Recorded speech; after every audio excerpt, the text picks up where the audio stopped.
Assalamualaikum warahmatullahi wabarakatuh. Berjumpa kembali dalam pelajaran zoologi. Bagaimana kabar kalian semuanya di rumah? Semoga selalu dalam keadaan sehat walafiat. Hari ini kita akan bahas tentang materi kelas 10 semester 2, yaitu bab perancangan penelitian sosial. Mari kita perhatikan bersama-sama. Tujuan pembelajaran untuk hari ini yaitu menggunakan pendekatan saintifik dengan model discovery learning, sehingga kalian bisa mendeskripsikan serta menggali informasi dari berbagai macam sumber atau literatur, mendiskusikan serta mencari jawaban dari permasalahan rancangan penelitian sosial dengan rasa ingin tahu, tanggung jawab, serta mampu berkomunikasi dan bekerja sama dengan baik. Oke, sekarang coba perhatikan gejala sosial di bawah ini dan jawab pertanyaan yang ada di bawahnya sesuai dengan perkiraan kalian masing-masing. Gejala apakah yang terjadi dalam gambar tersebut? Mengapa hal tersebut bisa terjadi? Dan bagaimana upaya mengatasi gejala sosial tersebut? Sebagai gambaran saja, gambar pertama di pojok kiri itu ada fenomena contek-menyontek. Gambar di tengah ada bullying dalam lingkungan sekolahan. Gambar ketiga itu ada seorang ibu-ibu yang membuang sampah sembarangan. Nah, ini adalah beberapa gejala sosial yang ada di dalam masyarakat kita. Nah, utamanya kalian harus mampu untuk menjelaskan dan mengatasi, atau bagaimana upaya mengatasi dengan adanya fenomena atau gejala sosial tersebut.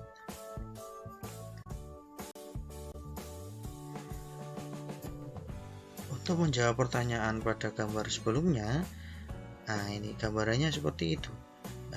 Gambarannya yaitu kita bisa melakukan wawancara seperti gambar pertama. Kita bisa mengamati secara langsung dari tokoh atau pelaku. Kita juga bisa mencari referensi dari berbagai macam sumber yang ada di dalam perpustakaan.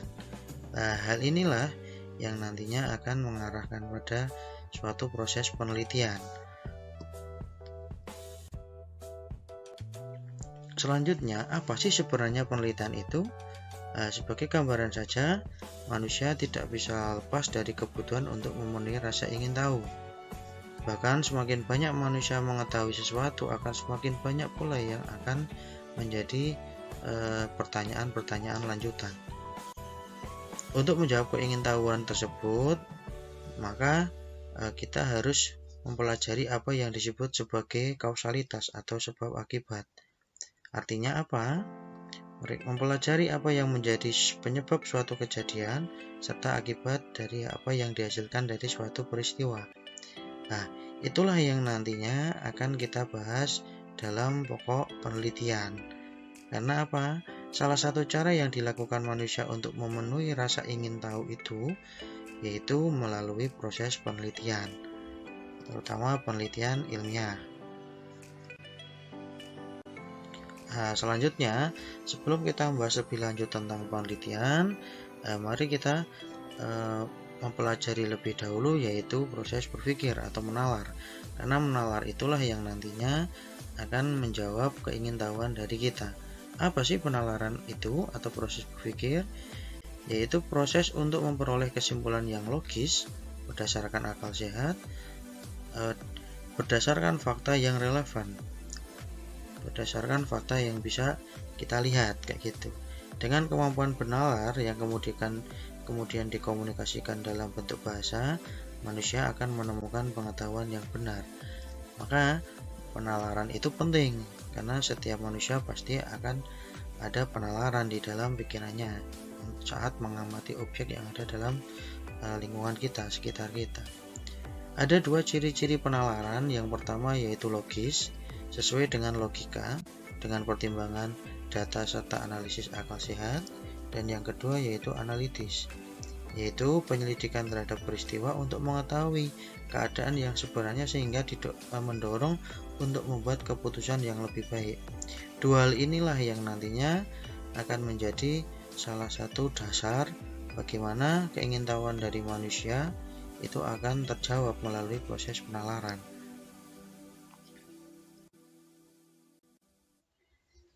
Nah, selanjutnya mari kita lihat apa sih sebenarnya penelitian itu. Penelitian itu berasal dari dua kata, yaitu re yang berarti kembali dan to research yang berarti mencari. Dalam arti keseluruhan, yaitu mencari kembali suatu pengetahuan. Penelitian adalah pendekatan atau pengajian ilmiah terhadap suatu masalah sosial untuk memperoleh informasi yang berguna dan dapat dipertanggungjawabkan. Menurut salah satu tokoh, Marzuki, penelitian adalah usaha untuk mengumpulkan, mencari, dan menganalisis fakta-fakta mengenai suatu masalah. Nah, dari situ kita bisa menyimpulkan bahwa penelitian itu sebenarnya untuk cara atau usaha untuk salah satunya yaitu memecahkan masalah yang ada di dalam kehidupan masyarakat kita sesuai dengan fakta yang kita lihat atau fakta yang ada di dalam lingkungan kita, kayak gitu. Ada 3 syarat dalam penelitian. Yang pertama yaitu sistematis. Sistematis yaitu dilaksanakan dengan pola untuk mencapai tujuan yang efektif dan efisien. Karena apa? Kalau tidak sistematis, maka apa yang akan kita lakukan itu nanti tidak menjadi efektif dan efisien. Yang kedua yaitu terencana. Terencana itu apa? Dilakukan dengan sengaja, sesuai dengan langkah-langkah yang dipikirkan sebelumnya. Artinya apa yang kita lihat dari objek terus kita kemukakan dalam bentuk tindakan, dan tindakan itu harus direncanakan dengan sengaja. Yang ketiga yaitu prosedur ilmiah. Prosedur ilmiah yaitu dilakukan sesuai dengan prosedural, cara atau langkah-langkah yang sudah ditentukan sesuai dengan metode ilmiah.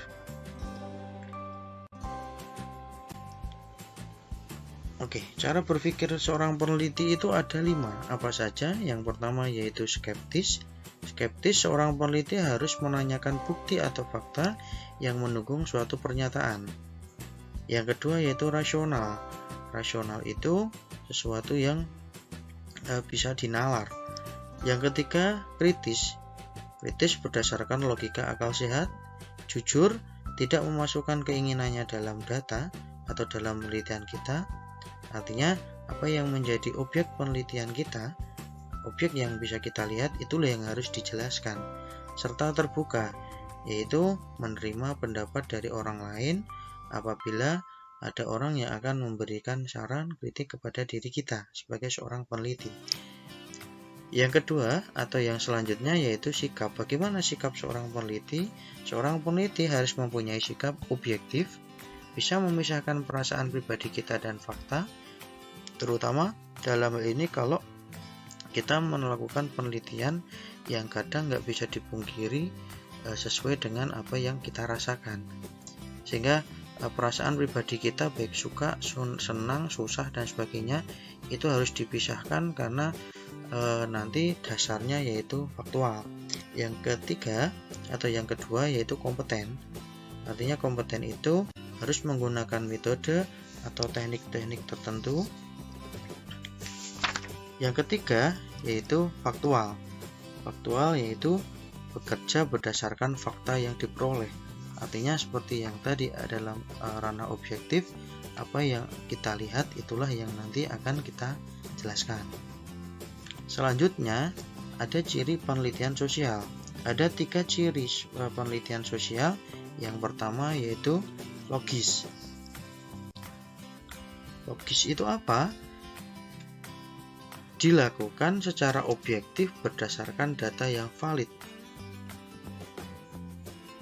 Terus analitis. Analisis, seorang peneliti atau penelitian itu mampu merangkai, menyusun, dan mengaitkan pikirannya membentuk pola-pola tertentu sesuai dengan kaidah ilmiah. Yang ketiga yaitu rasional, sesuai dengan fakta atau kenyataan yang bisa dipikirkan secara matang dan mendalam.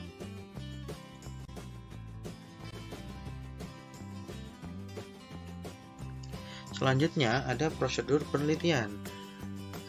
Ada 6 prosedur penelitian. Yang pertama yaitu peneliti dihadapkan pada kebutuhan atau masalah. Dalam hal ini peneliti melihat suatu objek itu apakah itu masalah apa enggak. Saat kita memandang suatu objek itu sebagai masalah, maka akan bisa dilanjutkan dalam prosedur yang kedua. Setelah kita menemukan masalah, maka tahap selanjutnya atau prosedur selanjutnya yaitu merumuskan masalah. Setelah merumuskan masalah yaitu menetapkan hipotesis. Menetapkan hipotesis itu yaitu kesimpulan sementara berdasarkan masalah yang kita akan teliti. Selanjutnya, setelah kita menentukan hipotesis, yaitu mengumpulkan data untuk menguji hipotesis. Karena hipotesis tadi adalah dugaan sementara, untuk diuji kebenarannya, maka perlu pengumpulan data lebih lanjut, sehingga apakah hipotesis tadi itu baik atau malah sebaliknya. Saat hipotesis itu baik, maka akan diterima. Tapi saat hipotesis itu tidak baik, maka nanti akan ditolak. Setelah mengumpulkan data, yaitu mengambil kesimpulan. Sehingga yang terakhir yaitu menentukan generalisasi, bagaimana kita bisa menyimpulkan dari apa yang sudah dilakukan, sudah dilaksanakan penelitiannya, disertai dengan implikasi dan saran.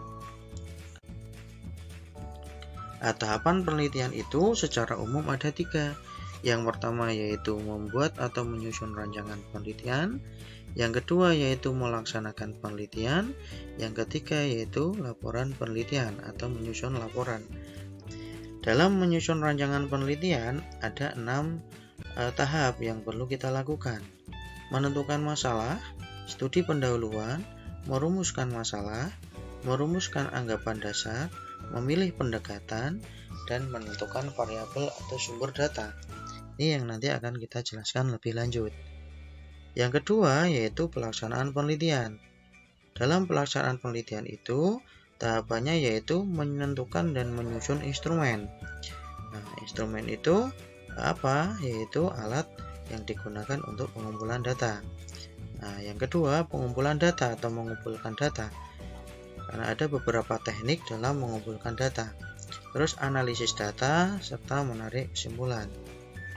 Dan yang terakhir tahapannya yaitu membuat suatu laporan penelitian yang terdiri dari pendahuluan, penyusunan kerangka teoritis, metodologi, hasil penelitian, kesimpulan, serta daftar pustaka dan penutup.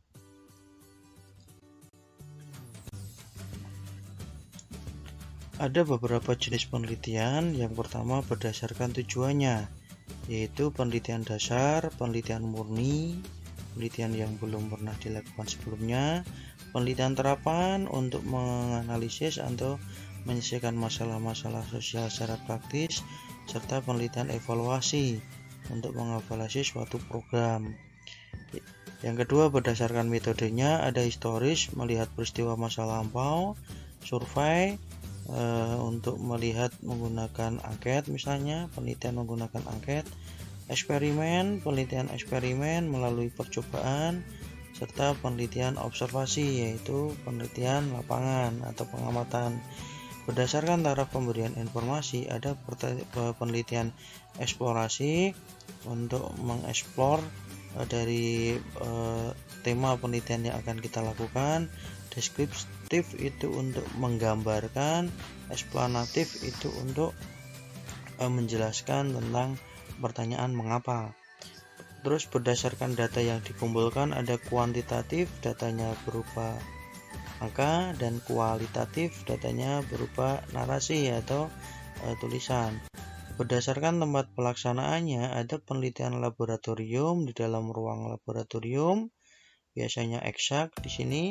Penelitian lapangan untuk melihat secara langsung di lapangan, serta penelitian kepustakaan yang dilakukan di dalam perpustakaan dari buku-buku sumber.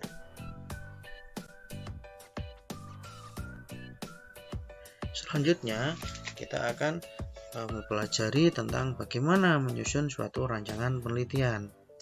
Untuk memulai penelitian yang harus dilakukan oleh seorang peneliti yaitu membuat atau menyusun rancangan secara sistematis. Ada beberapa hal-hal yang perlu dilakukan dalam menyusun rancangan penelitian. Ini yang nanti akan kita bahas lebih lanjut. Menentukan topik, menentukan penelitian terdahulu atau mengambil referensi dari penelitian terdahulu, menentukan latar belakang, merumuskan masalah, merumuskan tujuan dan manfaat, mencari landasan teori, menentukan hipotesis, serta metodologi penelitian.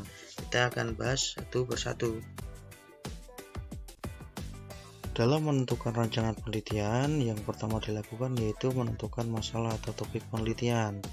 Masalah itu bisa bersumber dari gejala atau fenomena yang terjadi dalam kehidupan sehari-hari, bisa dari perpustakaan atau kepustakaan dan informasi dari orang lain.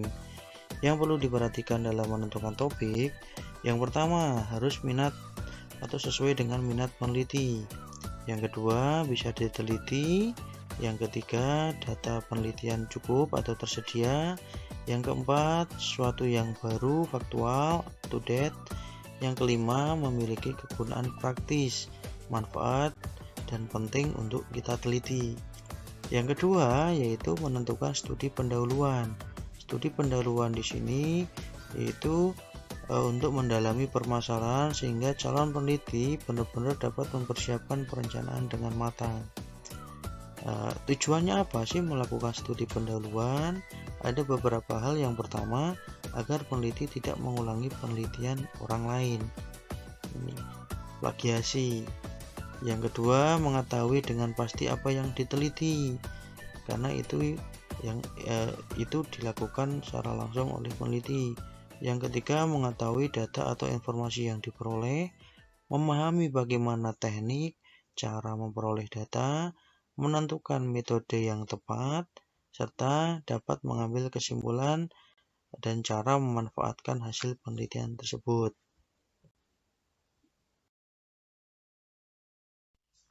Selanjutnya yaitu merumuskan latar belakang masalah.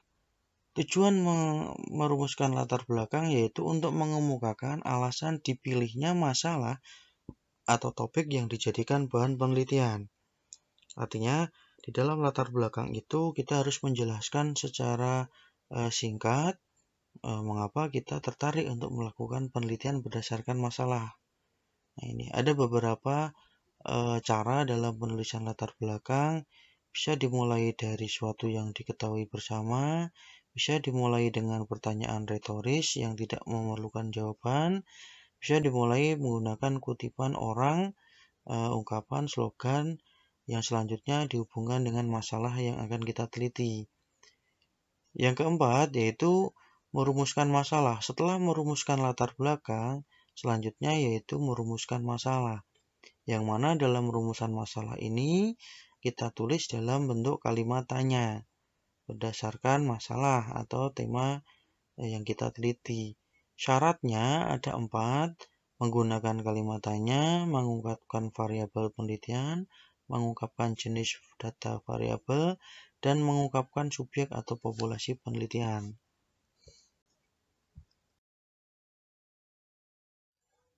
Terus setelah menentukan rumusan, yang selanjutnya yaitu tujuan dan manfaat penelitian.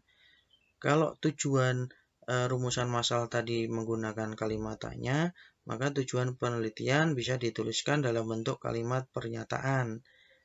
Manfaat penelitian merupakan kegunaan nyata yang akan dicapai baik untuk kepentingan pengembangan program maupun kepentingan pengetahuan. Misalnya, saya ambil contoh, ada rumusan masalah, bagaimana pola hidup bersih dan sehat di lingkungan pesantren? Maka, menuliskan tujuan penelitiannya yaitu untuk mendeskripsikan pola hidup bersih dan sehat di lingkungan pesantren. Terus manfaatnya bagaimana cara menulisnya? Misalnya, memberikan pengetahuan kepada santri secara khusus dan masyarakat secara umum tentang bagaimana menjaga kebersihan dan kesehatan di lingkungan pesantren. Itu contohnya. Selanjutnya yaitu menentukan landasan teoritis atau biasanya juga disebut sebagai kajian pustaka. Landasan teori merupakan bagian dari penelitian yang di dalamnya memuat teori atau hasil penelitian yang berasal dari studi kepustakaan, yang mana di sini memiliki fungsi sebagai kerangka teori untuk menyelesaikan pekerjaan atau penelitian tersebut. Nah, landasan teori itu seperangkat definisi, konsep, proposisi yang disusun rapi dan sistematis tentang variabel. Gambarnya gini, landasan teori itu bisa mengambil dari buku-buku, bisa mengambil dari jurnal-jurnal ilmiah, atau dari penelitian-penelitian sebelumnya, yang mana itu bisa digunakan atau dihubungkan dengan masalah yang akan kita teliti.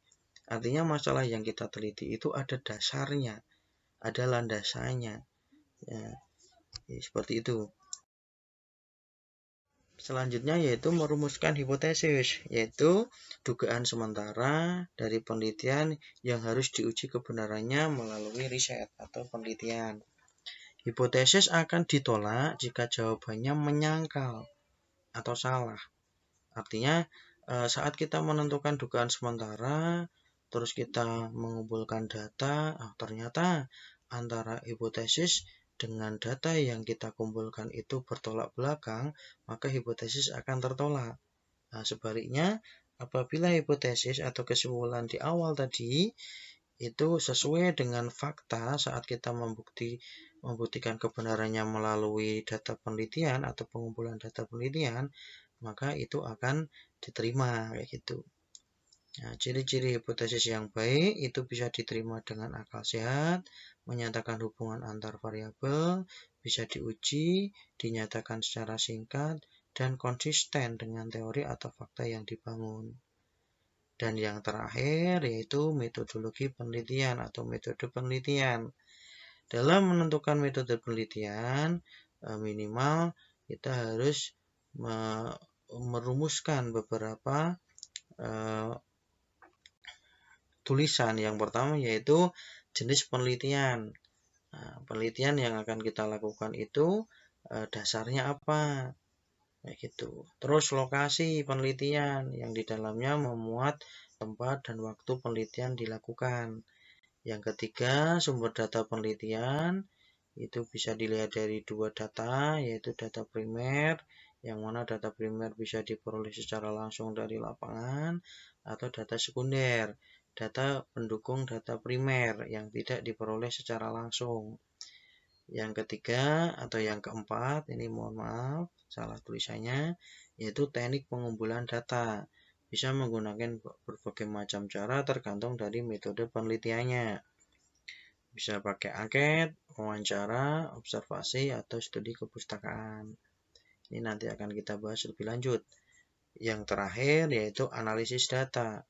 Nah, ini tergantung dari dasar dari penelitian kita, apakah pendekatannya kuantitatif atau pendekatannya kualitatif.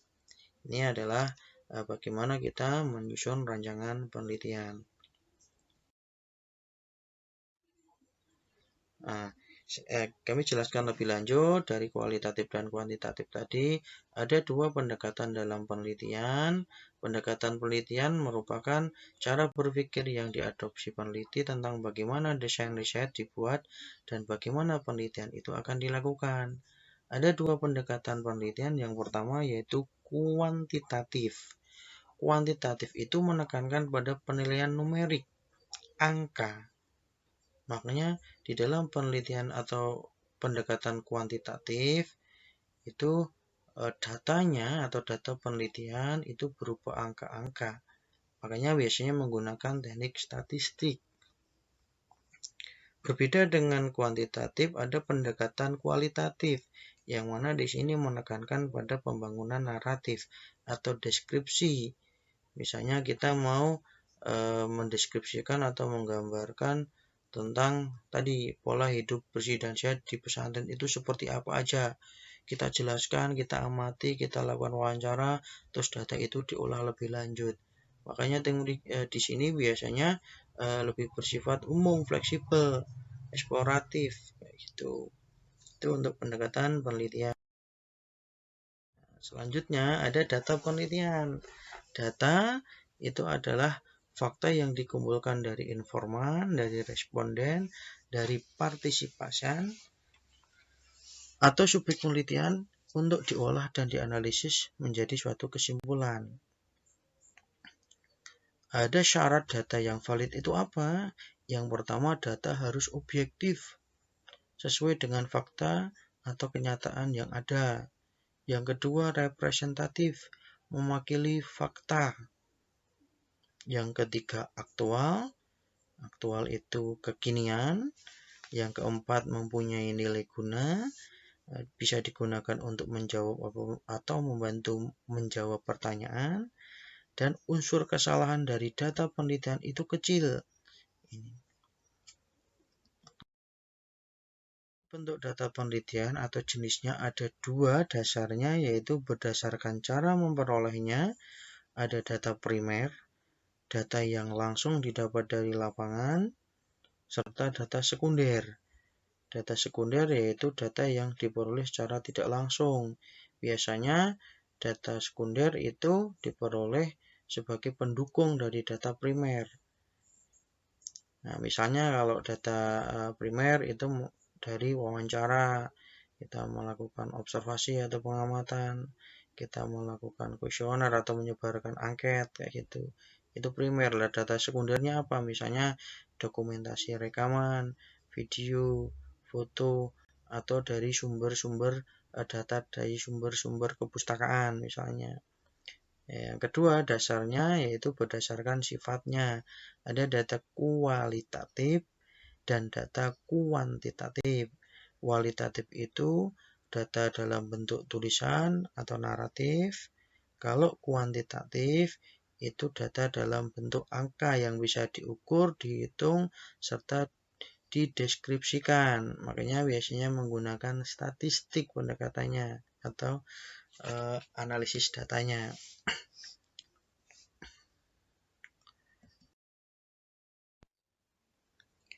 Oke, sekian bahasan tentang materi rancangan penelitian dari saya. Semoga bermanfaat untuk kalian.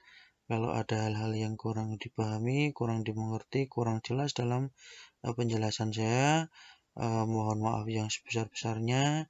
Bisa ditanyakan lebih lanjut melalui grup WA. Saya akhiri sampai sini. Salam sehat untuk kalian semuanya. Assalamualaikum warahmatullahi wabarakatuh.